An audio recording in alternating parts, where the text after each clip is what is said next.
Hey, how's it going, girl? So it is the 4th of October 2018, and thought that I'd come by and check in and see how you were doing and adjust my collar at the same time. Hey, check it out. I can multitask. So I just got my braces adjusted yesterday at the orthodontist, and I'm so happy that in about 2 months, I will get my braces taken off. You know, plus or minus 2 months. And so I'm so happy to get to know that information. You know, I am longing to have sort of slick teeth again instead of this, you know, these brackets that are hanging out. Uh, Affecting the way that I speak, affecting when I smile. It's just, it's not that big a deal. I can survive, certainly. If a 12-year-old girl can survive this ordeal, I think I can. A 47-year-old dude, right? So I have survived, or I'm nearly there. I'm looking forward to having straight teeth. And guess what happened yesterday? I got told by the dentist that it's time for me to start wearing elastics. I know. Rubber bands. I don't know if you've started wearing elastics, but thankfully, the dentist said that I only have to wear elastics at nighttime. So, whew, dodged a bullet there. I don't have to wear elastics during the daytime, which is fine by me. I I don't necessarily want to have rubber bands on either side of my jaw. I'm not sure why rubber bands are used. It's actually kind of puzzling to me that rubber bands can have that kind of effect on teeth. I mean, how surprising is that? My rubber bands with I've got one. I'll have a rubber band that starts from the upper top right down to the lower left.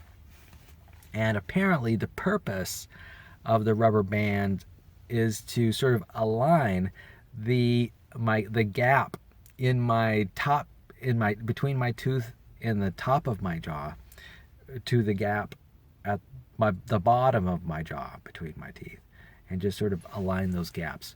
Who knew that just a month of wearing elastics would have that profound effect on my mouth? How surprising is that?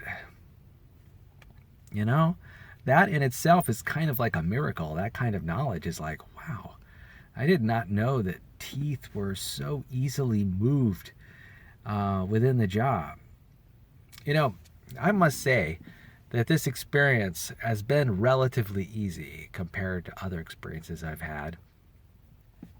I was pleased to know that, overall, I think my general appearance was unaffected.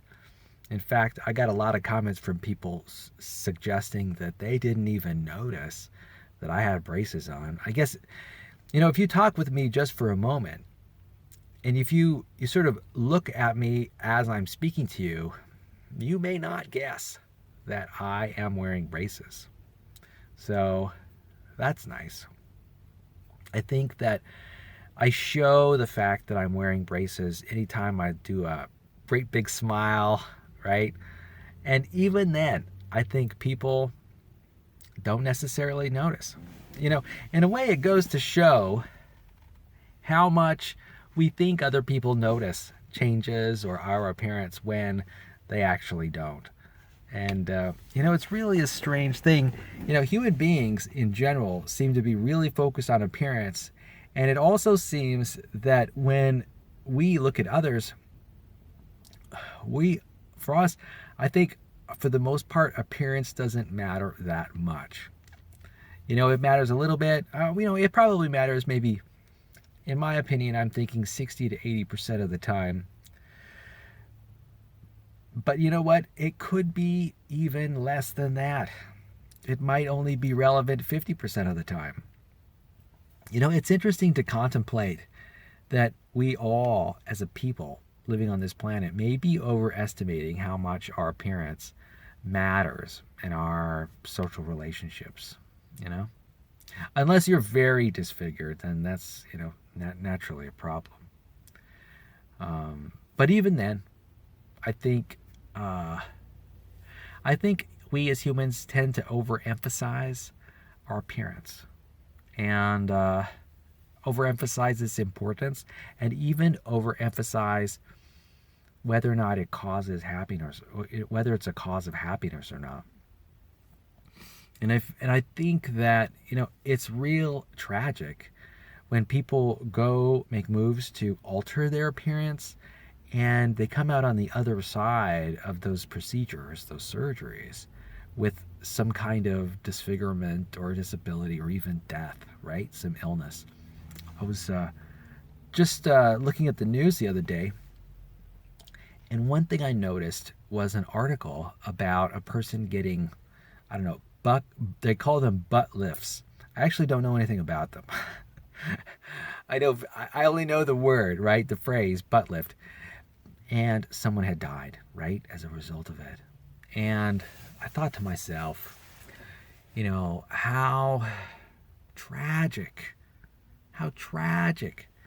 that such an inconsequential physical attribute, in my view, quite inconsequential, leads to someone's death. It's like bicep implants or ab implants or pectoral muscle implants killing somebody. If that isn't tragic, I don't know what is. It's like, people, anytime you make an alteration to the human body, there are consequences, and often unforeseen consequences, that can result. In fact, I am reminded of apparently, people get tattoos all the time, right? And I guess that for some of the inks, they've got heavy metals in the inks, right? And those heavy metals, well, the human body does not manage heavy metals within it very well. And what the story I read had to do, and it was a news story, it talked about how people with tattoos, sometimes those heavy metals travel into their lymph nodes. And at times, doctors, when they do, I guess they do inspections of people's lymph nodes, they're looking for cancer diagnosis, or I don't know what they're doing. Oh, I think what happened was that these lymph nodes showed up on an MRI. Now, naturally, an MRI would pick it up because concentrations of metals, I guess, reflect the radiation, the ping of radiation from the MRI. And so it turned out that this person's lymph nodes, the body was trying to manage the heavy metals as best it could, and it collected a lot of the heavy metals in the lymph nodes. And this person went in for some kind of MRI. I forget what it was related to. Maybe it was a cancer diagnosis or something. And, they noticed something on the scans near the lymph node. They removed that person's lymph node, or they did some kind of section to biopsy the lymph node, and found that it was like, they found ink, right, from the heavy metals, or heavy metal ink related to that person's tattoos.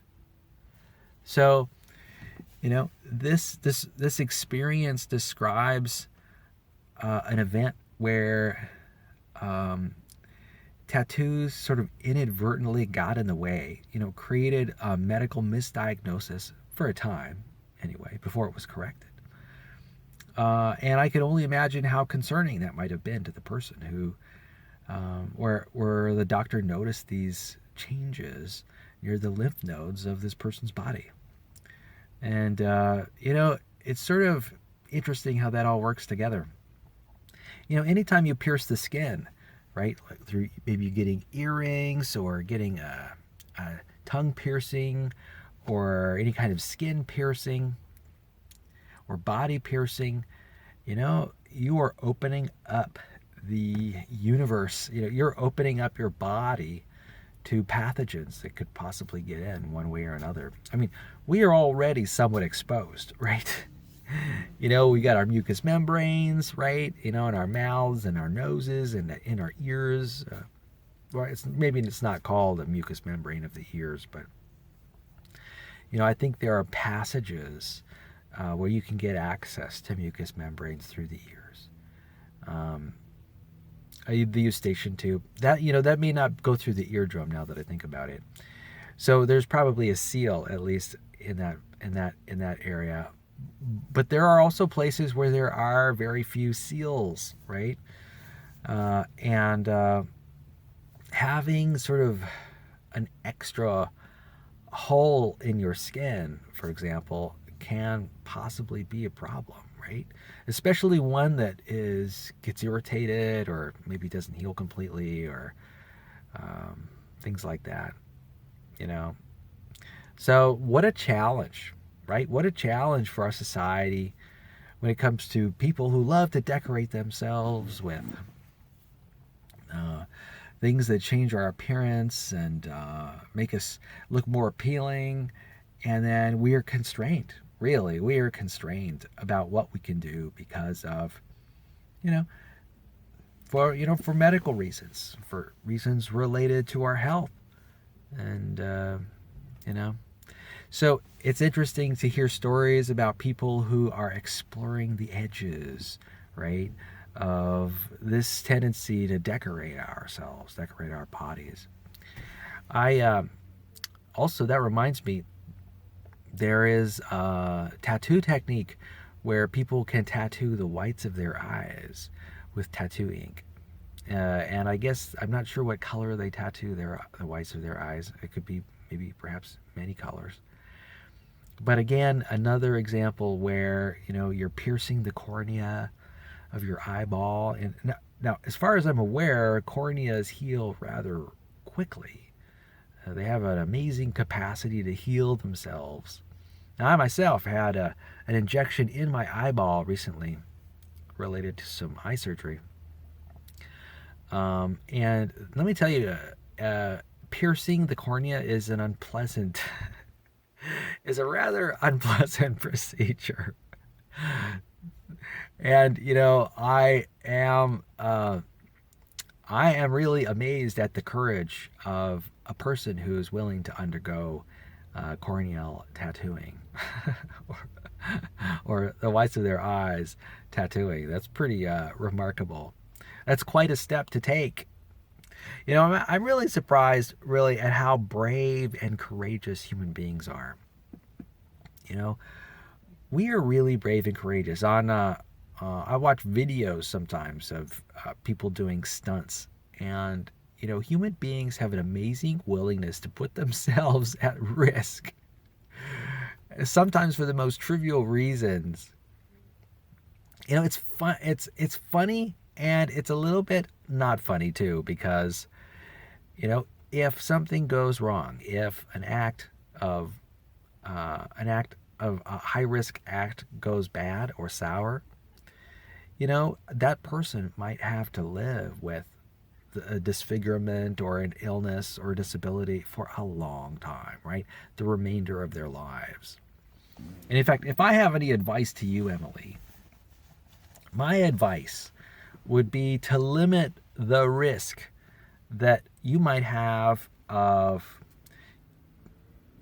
sort of receiving trauma that results in a permanent disability, right, of some kind to your body, right?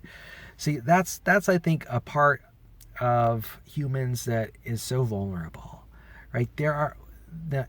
There's a kind of injury that doesn't heal, right? And often these are severe injuries. Maybe they aren't even severe. Maybe they just happen to be in places or locations where the human body has difficulty repairing itself. I know that there are a number of things like, tendons can be repaired somewhat over time, but ligaments, not so much. Yeah. So what I would stress is, exercise extreme care around activities that might damage parts of your body that could result in long-term long-term problems. Any kind of trauma that might create a long-term problem. Any kind of injury to ligaments, injury to cartilage. Ligaments and cartilage just don't heal very well. For example, in your knee, places like that. Places that don't have a lot of blood flow. Yeah, that would be my advice to you. In fact, that's a very specific type of advice from a father to his daughter, right? And you know what? Also, don't get in such a serious injury that it creates long-term problems with alignment, right? Where you get a permanent problem, right? Because here's the reason why. You're young, and maybe even when you're middle-aged, right? If you have some kind of permanent damage, right? You suffer some kind of trauma that results into permanent consequences. Basically, you have to live with that for the rest of your life. That's right. Every moment of your life until the day you die. Let's say it's 40 years. Let's say you're going to live for an additional 40 years, and you broke something or suffered some kind of trauma that had a permanent result. You'll just have to live with that for 40 years. It's not like modern medicine has the ability to change out every part. The modern medicine can change out some parts. Blow a kidney, we'll just get you a new kidney, right? Or, let's say there are other things, maybe a lung. We'll just install a new lung in you. Some things are easy to replace, right? Even if you lose, I don't know, maybe a finger or something, we can just, sew on another appendage or something like that. And maybe you don't lose much if it's like a pinky finger or a pinky toe, right? But there are parts of our bodies that are not very replaceable. For example, the heart. If you damage the heart is not really good at repairing itself. So try to avoid damaging your heart in any way, right? Or your brain. Although, brains are rather elastic, right? Liver is rather elastic. But there are some parts of the body that just don't heal very well. Like, take care of your retinas. When it comes to your hearing, take care of your hearing. Because I know a lot of older people who've lost hearing, and it becomes a serious disability in their lives. Serious. So, they have trouble interacting socially with others. They have trouble even understanding their mates or their friends. And it's a problem. Yeah, try to protect your hearing. Definitely. Maybe steer clear of headphones, right? Certainly playing them at higher volume, or even average volume. I would suggest staying away from that, because hearing is so critical. Now, thankfully, with today's technology, you can get a cochlear implant, and that I think is a technology that is developing, and developing rapidly because of the advances in technology. And but who wants a cochlear implant? I'm not sure what's involved, but it probably is quite an amazing surgery. So, and it's so close to the brain. You might as well just protect your hearing as best you can, and your eyes. Protect your eyes. Your hearing and your eyes, critical to life enjoyment, right? Another thing to protect, your back. I think as human beings, we just have back problems, right? It's just part of being human. As you grow up, you'll get to know what I'm saying. about how the back can become a problem real quick, real fast, and how seriously and severely back problems affect one's life. I had back pain for a little while. Oh, I don't know. Maybe it was about 7, 10 years ago. And what a challenge it was to bounce back from back pain. Let me tell you, if your back is out of whack, you pretty much can't do anything except sit.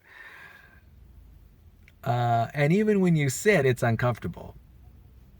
With back problems, like I remember just doing the dishes was a problem because I had to stoop right over the edge of the sink to do the dishes. Or another thing, just getting on my pants and putting my clothes on. You know, the stretching, the bending, the putting my socks and shoes on. Oh, what a bear. With a back, when a back is painful, it's like everything you do is painful. It's really surprising how, I mean, I was having trouble getting groceries. I was having trouble doing laundry. You mess up your back, and pretty much all activities are on hold.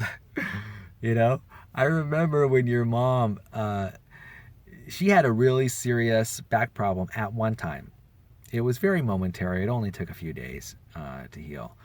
But she went out to do some excavating at an anthropological site, right? It was part of her work at the time. And, you know, that involves digging, right, on the ground. And, you know, it's physical. It's physical labor, you know. I don't know what they do most of the time, but, you know, you're moving heavy stuff like rocks and dirt around, right, with wheelbarrows. I don't know what it is. I don't know what your mom did, but when she came back, her back was so messed up that she had a hard time getting up. She was lying on the bed or on the couch or even on the floor, just sort of. I laugh now because it was so tragic. My heart just went out to her. She was just really uncomfortable and had a hard time standing up and moving around. And that was true for like a day or two. She was struggling as a result of, you know, I don't know what she was doing, some kind of repetitive motion or lifting or something. And just knocked her back out of whack. And she was done. It was good that I was there to offer some support, to help her out, right? You know, your mom is healthy as a horse. She's so healthy. She's like one of the healthiest people I know. And so it was just interesting to see her in a state in her life when she was less than 100% healthy. You know, what a surprise. I mean, it was quite a surprise. And anyway, so she bounced back real quick, and just a few days later, it was like nothing had happened. So, you know, typical your mom. And so, yeah, she was so strong through that. I really admire how she bounced back so rapidly. My experience with back pain was not as nice as hers. I went through months of problems with my back and just feeling not good, right? As I would move around doing all my activities. Thankfully, I don't have problems with my back anymore.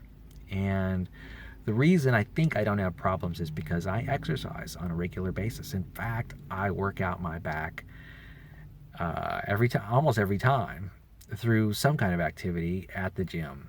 You know, I'll be doing back exercises, like I'll be doing low rows. I'll be doing pull-ups, right? I don't do pull-downs anymore. I do pull-ups. And, you know, I'll do other things related to back exercises, you know, just to make sure that my back's A-okay. Like I'll do squats on occasion. Well, actually, I do squats, you know, every other workout, right? And, you know, and of course, also one thing that's helped me a lot to protect my back is running. There's something about running. and maintaining a really strong core. And it also maintains a really good back muscle strength too. I'm not sure what explains it. There's actually a lot of rocking back and forth that the back muscles have to sort of adjust around, or to make adjustments with, and I think that's part of the reason running is so effective at helping back pain. And of course, walking. That I also do walking, at least walk, like 2 hours a week straight, fast walk. So I do a lot of work to help my back and prevent myself from having back pain again. And, which is important because in today's society, we are so sedentary. We do so much sitting that our back never gets exercise. Those back muscles are weak and flabby. And a lot of people are suffering. A lot of people are suffering right now. Just normal, everyday people engaged in normal, everyday activity that's low impact. I mean, that's low, that's sort of, we're just not active. And, it's taking a toll on our backs. That's for sure. And so it's easier to maintain high activity levels and maintain the strength in your back than it is to bounce back from injury after after long periods of sedentary existence. So if I have any advice for you, again, as your father to a daughter, here's my advice to you. Exercise. Exercise regularly. Make it a point. Make it important in your life. It'll change your whole life. It'll raise your self-esteem. It'll prevent you from getting back pain or experiencing disability. It'll help your energy levels. It'll help you with people and help you be more social and outgoing. It'll help you be more energetic so that you can, perform the tasks of daily living, and you can do those tasks with ease. And I highly recommend exercise. Yeah. And it's something that today we have to make decisions, as the decision to do consciously. That wasn't the case 100 years ago. With all the conveniences of life, where we've got vehicles and we've got comfy couches and television sets and computers, people really don't have to exercise their muscles very much anymore. Not like 100 years ago, because there was no machinery, a lot of labor was manual, and people had to get up and do work in order to make things happen, right? In order to earn money. All jobs were active, pretty much. Not all of them, but a lot of them were quite active. Even what I'd call somewhat less active jobs, like sewing, for example. You got to walk to the store to get your sewing supplies, right? And you have to, I don't know, I think even sedentary activities back then were quite, you had to walk out the door to use the restroom in the outdoor bathrooms that they had. So, everything from getting the milk delivered to your home, you had to, there was a time when milk wasn't delivered to people's homes. And people had to fetch water, right? They had to fetch water from a well. Even a resource like water that's just needed ubiquitously by everybody, that required effort to go fetch the water. That's not a problem we have today when we've got running water in every home. And so it's kind of interesting how, with the advancement that we have in technology today, how there are benefits that we all receive, but at the same time, that's contrasted with, problems with being sedentary a lot. And so, we have to sort of right the balance a little bit where we've got to do some physical labor or else we fall apart. Human beings, human bodies fall apart if they don't get the activity that they need. Our muscles need to be active. Our bones need activity. Our minds need activity. I know that when I started dancing a lot, one of the things that happened is I got smarter. Yeah, it became easier for me to balance. I mean, a lot of things improved in my life when I started moving my body around, and I became physically smart. I became more graceful, right? I had more balance as I would even just walk around the office or walk around my home. And it was that exercise that was so necessary. It was that brain activity, I think, that just sort of was really needed in my life, and I didn't quite have it. So I'm really grateful for that. So anyway, I'm going to take a break here, and I'm going to go to my class. I happen to be at Allen Hancock College again. I'm at my jewelry making class. I'm going to be making a gift in my jewelry making class. That's all I'm going to say about it. So anyway, I hope you have a wonderful day today and a wonderful rest of the week. And I'm looking forward to seeing you this weekend. And take care, girl. Love you. One girl. I just took a little break. I had to get to class, and um, I had to get to my jewelry making class, and I've got some time now, just a little bit of time right after my jewelry class before I hit the hay, to talk a little bit and let you know what's going on.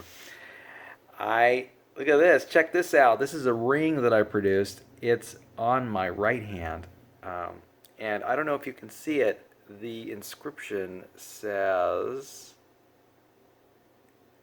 empathy. That's right. So it's a silver ring that I produced in my jewelry making class. That's right, I'm doing silver smithing. In fact, this ring was produced by me from scratch, and I had some help from others in my class, and including my instructor. For example, in order to make the ring, I started out with a wax form, and the wax form was generally ring-like, but wasn't quite.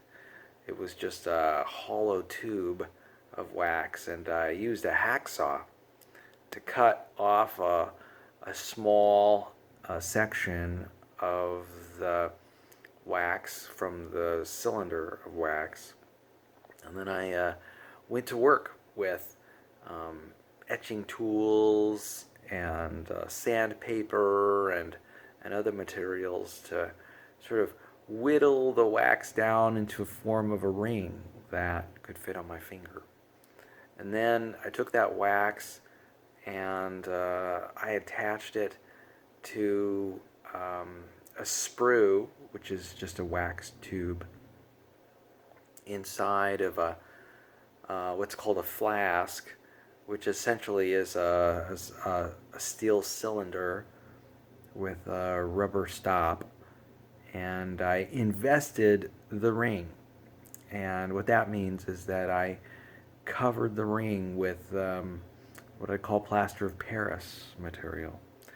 And then after allowing that plaster of Paris material to dry for a while around the wax ring, then I placed the flask, which contained the invested wax, into a kiln.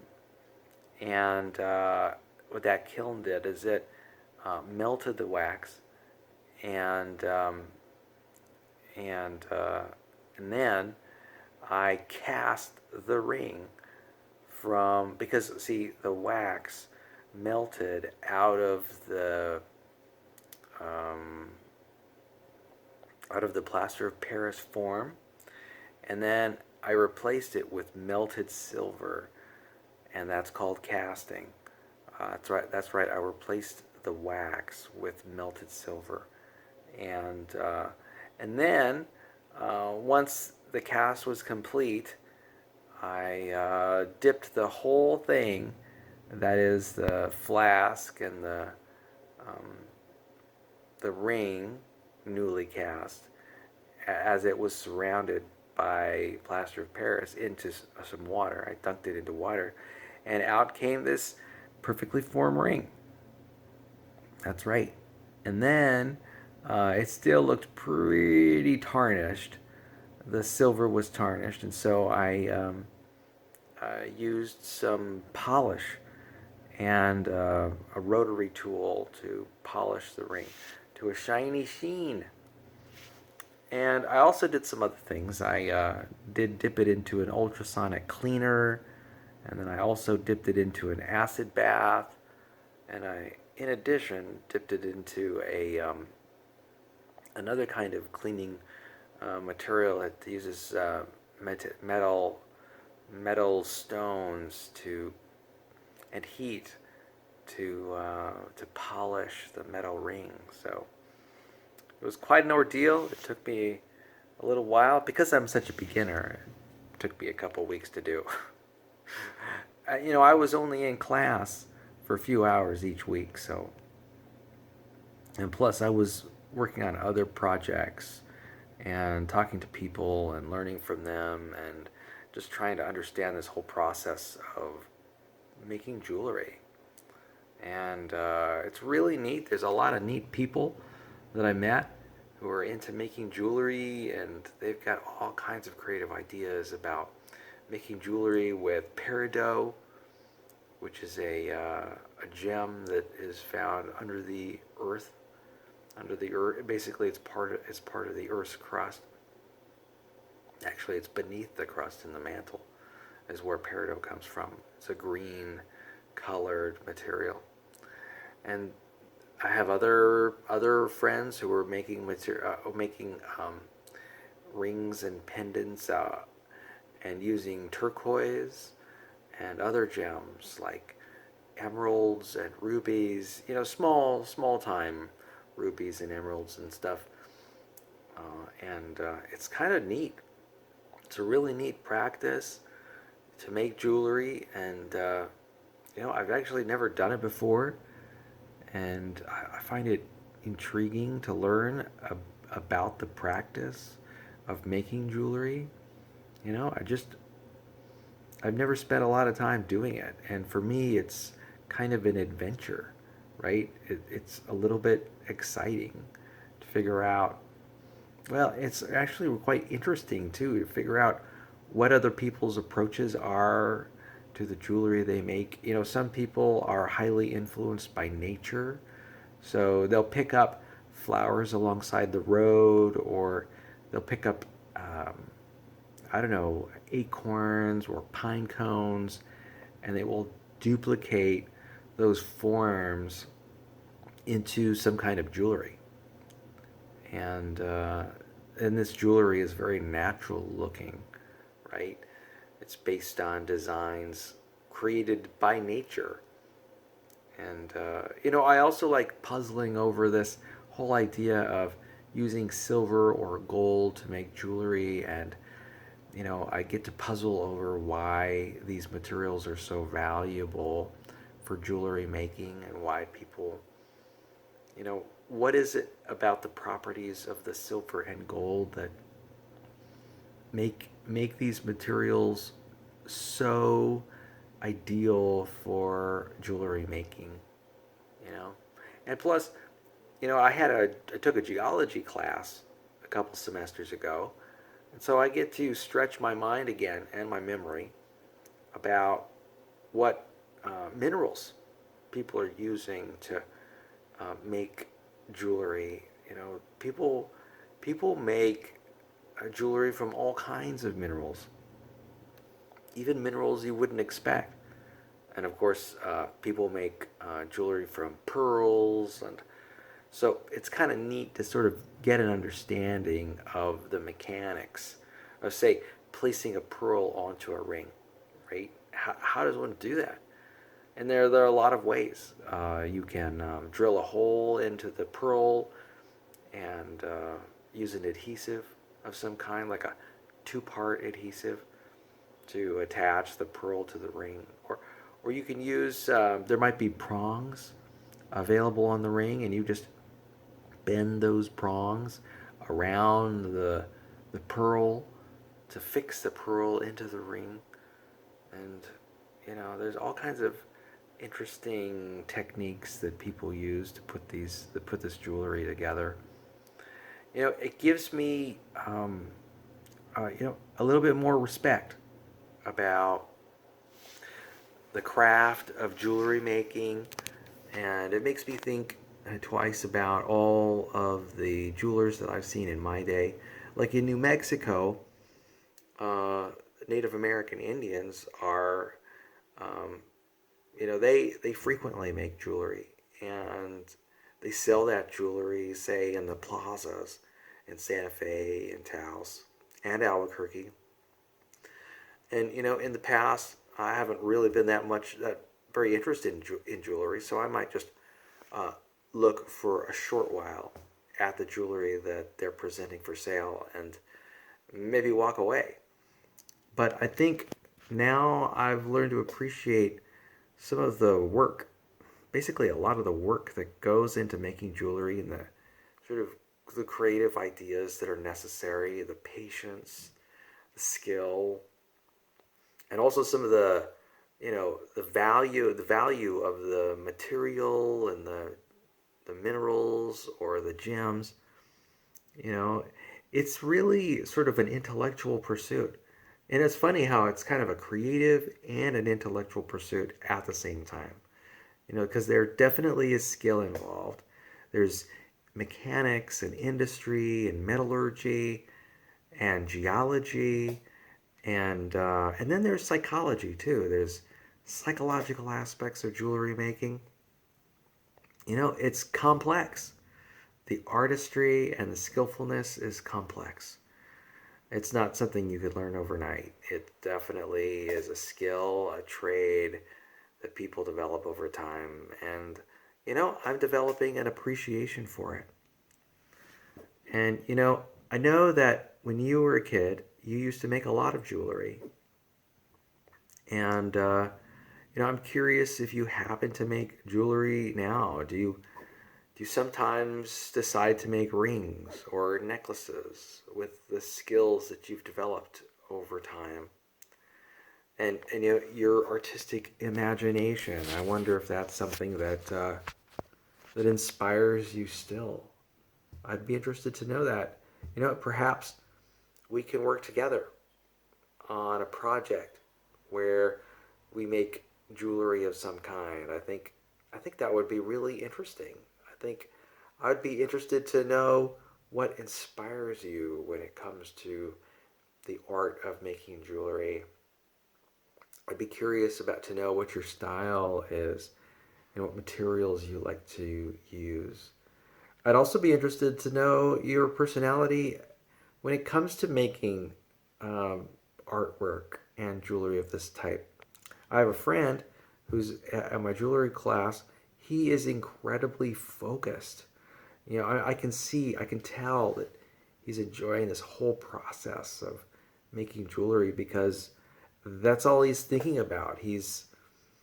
Every time I look at him in class, his head is down. He's got his glasses on his head, and he's um, just completely just engulfed in this act of making jewelry, and in this process. He's just 100% in the moment, right? And I can tell just from looking from afar that he gets a lot of enjoyment out of it. He's talking to others about what he's creating, and asking them questions about what other people are creating. And he's just totally focused on his work. And, what I'm also noticing is that people who make jewelry are often quite, how should I say, generous. You know, they're making jewelry often for other people, Certainly they make it for themselves, but they're making it for other people quite often. And they are preparing these gifts to offer to others. You know, it's these are people who are loving and caring for others and hoping that these other people will enjoy the gifts that they seek to offer, you know. So, it's kind of a neat community of people who just are interested in giving and developing and creating art and doing it skillfully. So, this is a whole aspect of life that I just really didn't have any insight into until I took a jewelry making class. And so, I'm really proud of myself for, stepping out of my shell and taking a chance in learning something new. You know, it was it was a little bold, for me to take a jewelry making class. It's not a subject that I particularly have a lot of history with, and I wasn't quite sure if it would capture my interest. So it was a risk, right? Anyway, I'm glad I stepped out and made the choice to learn a little bit more about jewelry. I think I'll be appreciating it more when I see it in museums and at flea markets and in antique stores and when I'm around other people. You know, it hasn't been the fact that my life has been completely divorced from jewelry making throughout my life, because at one point I used to work in a jewelry supply warehouse. That's right. I worked in a lapidary warehouse. And lapidary is just a word that means jewelry making. And I worked in the warehouse as a temporary worker. And I probably worked in that warehouse for maybe 2 or 3 weeks. Maybe it was a month. And what I did is this warehouse had shelves and shelves of jewelry making products or jewelry related um, products that would help people make jewelry. And I would go through the aisles and I would pick uh, pick things to be mailed out from the warehouse to customers. And in fact, not only would I do picking, but I was responsible for the mailing of the materials. So there would be a bench, I remember, and there was materials, like there were boxes and bags, and there were postage stamps, or it wasn't postage stamps, they were more like postage codes or strips or something, I forget. First class ribbons, uh, and then there was masking tape. Well, maybe it wasn't masking tape, maybe it was tape that people used to mail, to secure boxes for mailing. And yeah, I remember doing that a lot. I sort of I got a sense of what it was like to work in a warehouse. Yeah, and working in warehouses is quite a unique experience. And I worked in a lapidary warehouse in Albuquerque, New Mexico, many years ago as a temporary employee. So anyway, I'm going to sign off here after my sort of after our brief discussion, and I just wanted to let you know that I'm thinking about you, and I hope you have a wonderful evening and a wonderful weekend that's coming up.